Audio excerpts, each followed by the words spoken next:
Pengertian wawasan Nusantara menurut Profesor Wan Usman adalah cara pandang bangsa Indonesia mengenai diri dan tanah airnya sebagai negara kepulauan dengan semua aspek kehidupan yang beragam. Menurut GBHN 1998, wawasan Nusantara adalah cara pandang dan sikap bangsa Indonesia mengenai diri dan lingkungannya dengan dalam penyelenggaraan kehidupan bermasyarakat, berbangsa, dan bernegara. Berikutnya adalah hakikat dan asas. Hakikat wawasan Nusantara adalah keutuhan Nusantara dalam pengertian cara pandang yang selalu utuh menyeluruh dalam lingkup Nusantara demi kepentingan nasional. Hal tersebut berarti bahwa setiap warga masyarakat dan aparatur negara harus berpikir, bersikap, dan bertindak secara utuh menyeluruh demi kepentingan bangsa dan negara Indonesia.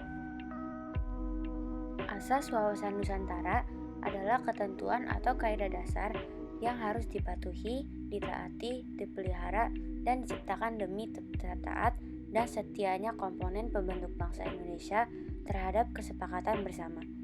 Asas-asas wawasan Nusantara antara lain kepentingan yang sama, keadilan, kejujuran, solidaritas, kerjasama, dan kesetiaan.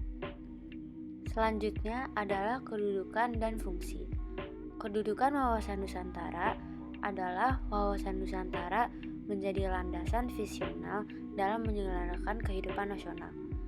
Fungsinya adalah sebagai pedoman, motivasi, dorongan, serta rambu-rambu dalam menentukan segala kebijaksanaan, keputusan, tindakan, dan perbuatan bagi penyelenggaraan negara di tingkat pusat dan daerah maupun bagi seluruh rakyat Indonesia dalam kehidupan bermasyarakat, berbangsa, dan bernegara. Aspek Trigata meliputi 3 hal. Yang pertama adalah letak dan bentuk geografis, yaitu 60 LU sampai 110 LS, 950 BT sampai 1410 BT. Keadaan dan kemampuan penduduknya. Adapun faktor penduduk yang mempengaruhi ketahanan nasional, yaitu yang pertama jumlah penduduk. Jumlah penduduk berubah karena kematian, kelahiran, pendatang baru, dan orang yang meninggal wilayahnya. Kedua adalah komposisi penduduk. Komposisi adalah susunan penduduk menurut umur, kelamin, agama, suku bangsa, tingkat pendidikan, dan sebagainya. Terakhir adalah distribusi penduduk.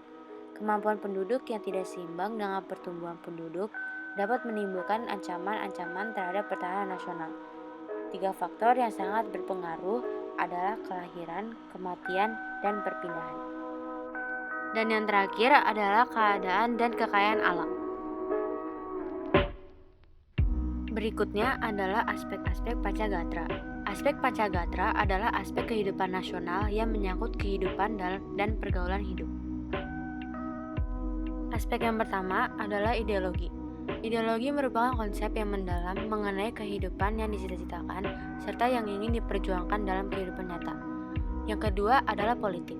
Dalam hal ini, politik diartikan sebagai asas, haluan, atau kebijaksanaan yang digunakan untuk mencapai tujuan dan kekuasaan. Yang ketiga adalah ekonomi. Upaya untuk menciptakan ketahanan ekonomi adalah sistem ekonomi diarahkan untuk kemakmuran rakyat. Yang keempat adalah sosial budaya. Ketahanan budaya adalah pengaturan dan penyelenggaraan kehidupan sosial budaya. Dan yang terakhir adalah pertahanan dan keamanan. Pertahanan keamanan diartikan sebagai kondisi dinamik kehidupan pertahanan dan keamanan bangsa Indonesia yang berisi keuletan dan ketangguhan. Selanjutnya adalah hubungan antar grata. Hubungan antar grata adalah antara Tritagata dan Pacagatra serta antar grata itu sendiri. Terdapat hubungan timbal balik yang erat yang dinamakan korelasi dan interdependensi.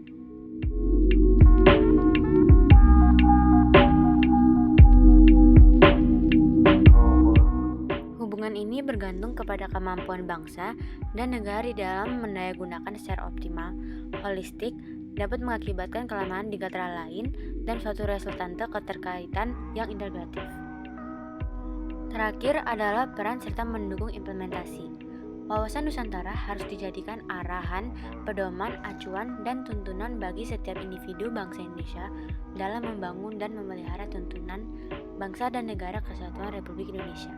Karena itu, implementasi atau penerapan wawasan Nusantara harus tercermin pada pola pikir, pola sikap, dan pola tindak yang senantiasa mendahulukan kepentingan, bangsa daripada kepentingan pribadi atau golongan.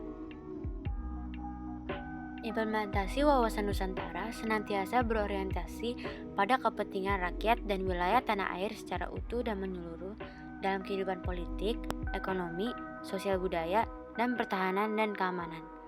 Peranan siswa dalam mendukung implementasi wawasan Nusantara adalah mendukung persatuan bangsa, berkemanusiaan adil dan beradab, mengutamakan kepentingan bersama-sama, dan lain-lain.